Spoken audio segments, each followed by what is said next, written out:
7 ans après l'enlèvement et le meurtre d'Amandine Estrabo à Rocourbe, dans le Tarn, Guéric Jeannot a été condamné à 30 ans de réclusion criminelle en octobre 2020.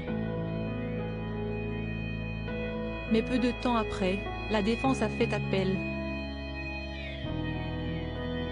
Et le 15 novembre prochain, un nouveau procès va ainsi être ouvert à Toulouse jusqu'au 19 novembre.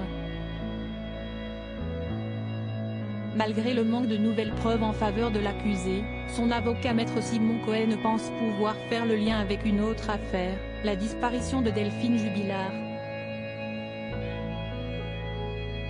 Ce lien permettrait, selon lui, d'envisager la piste d'un tueur en série pour les deux affaires. Il n'y a aucune info nouvelle donc, mais un fait divers mérite de retenir l'attention, et qui permet de ne pas exclure une hypothèse, à savoir que peut-être un tueur évolue dans la région, a expliqué maître Cohen, selon les informations de la dépêche. La seule issue raisonnable du procès serait une décision d'acquittement, a demandé l'avocat de Guéric Jeannot. Une piste déjà étudiée en mars 2021. Il explique aussi que l'affaire Amandine Estrabo est absolument exceptionnelle car malgré des recherches minutieuses, il n'a pas été retrouvé un seul indice indiscutable qu'Amandine est morte.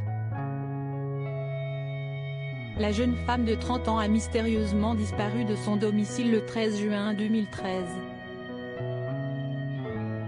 Le corps d'Amandine Estrabo n'a toujours pas été retrouvé. Et il n'y a eu qu'un suspect dans cette affaire, Guéric Jeannot. À l'époque, il travaillait comme maçon dans le village. Selon un témoin, l'homme aurait été aperçu en camionnette blanche près du domicile d'Amandine le jour de sa disparition. En mars 2021, les enquêteurs s'étaient déjà intéressés à la piste d'un tueur en série dans l'affaire Jubilard, d'après les informations du bien public.